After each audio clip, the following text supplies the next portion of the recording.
ابن عباس رضی اللہ تعالیٰ عنہما کہتے ہیں کہ ایک دوپہر تھی، میں سویا ہوا تھا، اچانک جو ہے میں نے خواب میں یہ نبی الاسلام کو دیکھا کہ پرانگدہ حالت ہے، بال بکھرے ہوئے ہیں اور ہاتھ میں خون کی ایک شیشی ہے.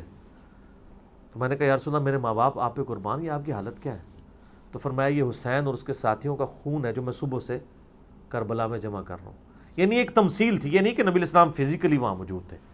آپ مجھے خواب میں دیکھیں، مجھے آپ فون کر کے پوچھیں علی بھائی آپ رات کو خواب میں آئے تھے، خیریت تو تھی؟ تو میں کہوں یار مجھے تو نہیں پتا، وہ اللہ تعالیٰ دکھاتا ہے، وہ ایک محکمہ ہوتا ہے خواب کا. اس سے جو بریلویوں نے اور آپ کے شیعہ کے جو ایک عجیب چیزیں بنا لی ہیں، وہ یہ اللہ کا ایک لالا سے محکمہ ہے کہ وہ تمثیلی چیزیں دکھاتا ہے. تو کہتے ہیں میں گھبرا کے اٹھا، میں نے وہ دن اور تاریخ نوٹ کی، تو پھر بعد میں پتہ چلا کہ اسی دن، ظاہر ہے اس وقت انٹرنیٹ یا میڈیا کا دور نہیں تھا، کئی ہفتوں بعد خبر آئی کہ 10 محرم 61 ہجری میں حسین ابن علی کو ان کے ساتھیوں سمیت شہید کیا گیا رضی اللہ تعالیٰ عنہ وعلیہم السلام اجمعین.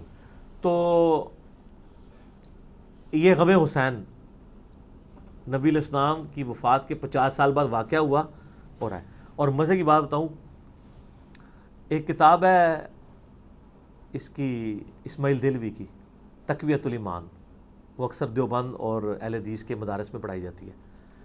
یہ ان کی کتاب اکٹھی چھپی ہوئی ہے، تقویۃ الایمان ما تذکیر الاخوان. جیسے وہ احمد صاحب بریلوی صاحب کی کتاب اکٹھی چھپی ہوئی ہے نا، حسام الحرمین ما تمہید ایمان، یہ دونوں ایک یعنی اس کا ضمیم ہے. یہ اکٹھی کتاب ہے ایک اسماعیل دہلوی کی، وہ ہمارے پاس پڑھی ہوئی ہے، عام بھی مل جاتی ہے، تذکیر الاخوان ما تقویۃ الایمان، جس میں گستاخانہ عبارتیں بھی ہیں جس کا میں نے رد بھی کیا. بار اس میں ایک مزے کی بات بتاؤں، اسماعیل دہلوی جو ہے نا، ایک تو حسین علیہ السلام کا جب بھی نام لکھتا ہے تو علیہ السلام لکھتا ہے. سر اہل حدیث اور دیوبندیوں کے بزرگ اسماعیل دہلوی صاحب حسین کو علیہ السلام لکھتے ہیں. نمبر 2، اس پوری کتاب میں جب بھی انہوں نے یزید کا نام لکھا ہے تو اکیلا نہیں لکھا، یزید پلید، یزید پلید، یزید پلید. تو یار اپنے بابا جی سے ہی پوچھ لیتے آپ، ٹھیک ہے. تو اچھا تیسری بات، یہ جو حدیث میں نے بتائی نا مسند احمد کی، اصبر یا ابا عبداللہ، جو حضرت نینوا کے مقام پہ، یہ حدیث لکھ کے، یہ والی حدیث نہیں، دوسری والی حدیث جو عباس ابن عبد المطلب، حضرت عبداللہ ابن عباس کو نبی علیہ السلام خواب میں خون کی شیشی والا، وہ والی حدیث لکھ کے نا، تو اسماعیل دہلوی صاحب لکھتے ہیں یہ حدیث اس پر گواہ ہے کہ نبی علیہ السلام جنت میں بھی اپنے بیٹے کے قتل کے اوپر غم زدہ ہے. یہ اللہ نے نبی علیہ السلام کی تمثیل امت تک ایک میسج پہنچایا ہے کہ نبی علیہ السلام کو اس چیز کا دکھ ہے. ظاہر نیچرل ہے یہ چیز، آپ کو تو زندگی میں بتا دی گئی تھی یہ بات. تو اس کو آپ سوگ حسین کے، غم حسین کے، وہ آپ کی مرضی. یہ سوگ نہیں ہے سر، یہ غم ہے. غم یہ تازہ ہی رہے گا. بیسیکلی اس غم کو یہ اس لیے ڈسکس نہیں کرنا چاہتے، جیسے امام غزالی نے لکھا ہے نا احیاء العلوم کے اندر، کہ واقعہ کربلا کو ڈسکس نہیں کرنا چاہیے، ٹھیک ہے نا. وہ تو آپ کو پتہ ہے نا ایک مزاج ہے، وہ ہمارے ایک بڑے محبوب قسم کے عالم دین ہیں، 60+ ایج ہے ان کی. تو وہ پہلے بڑے کٹر ناسبی تھے، پھر مولانا اسحاق صاحب کو اور ہماری ویڈیوز دیکھ کے وہ اب اللہ کے فضل سے مکمل طور پہ حسینی منہج کے.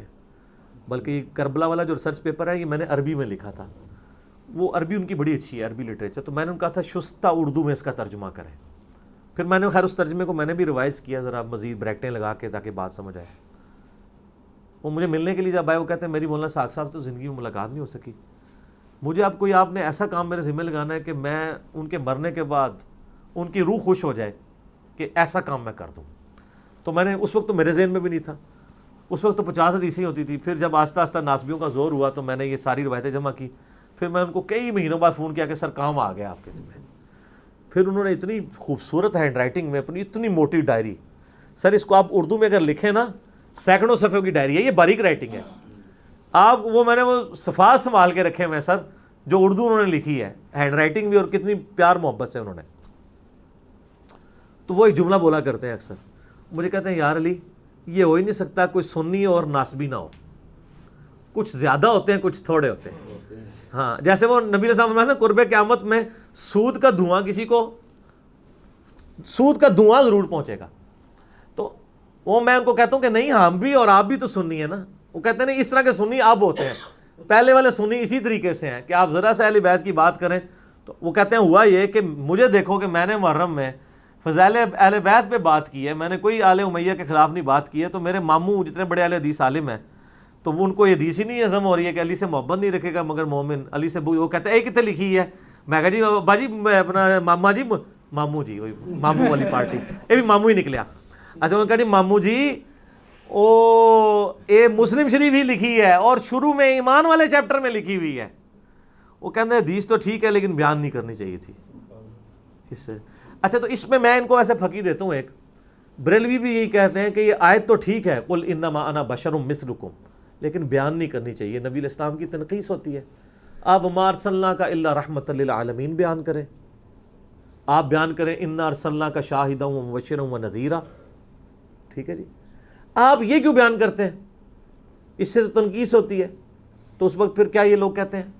وہ کہتے ہیں نہیں جی ہم تو عقیدے کی بات کر رہے ہیں نا، تو عقیدہ تو صحیح بتانا ہے۔ میں صرف ایک معصومانہ سوال کرتا ہوں کہ عصمت نبی زیادہ امپورٹنٹ ہے یا عصمت امیر شام زیادہ اہم ہے؟ تو عصمت نبی کے معاملے میں تو آپ بریلویوں سے ٹکراتے ہیں کہ ہم بیان کریں گے ڈنکے کی چوٹ پہ قل انما انا بشر مثلکم، اور جب ہم آپ کو عصمت امیر شام کی فکر پڑ جاتی ہے ہم بیان کرتے ہیں، ہم کہتے ہیں ہم بھی ڈنکے کی چوٹ پہ بخاری مسلم میں حدیثیں بیان کریں گے، آپ کہتے ہیں یہ بیان نہیں کرنی چاہیے۔ تو دوہرا معیار ہے ان کا، یعنی یہ نبی علیہ السلام سے کو وہ عزت نہیں دیتے ہیں جو ان کو دیتے ہیں۔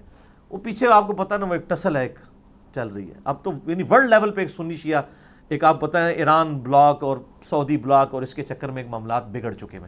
ہم تو دونوں سسٹم کا حصہ نہیں، ہم تو بالکل سچائی پہ مبنی بات کریں گے۔ تو ان کو یہ بات کیا کریں گے آپ، اور پھر مشاجرات صحابہ یا اس طرح کے ایشوز تو خود ان کے اپنے ممبروں سے بیان ہو رہے ہیں۔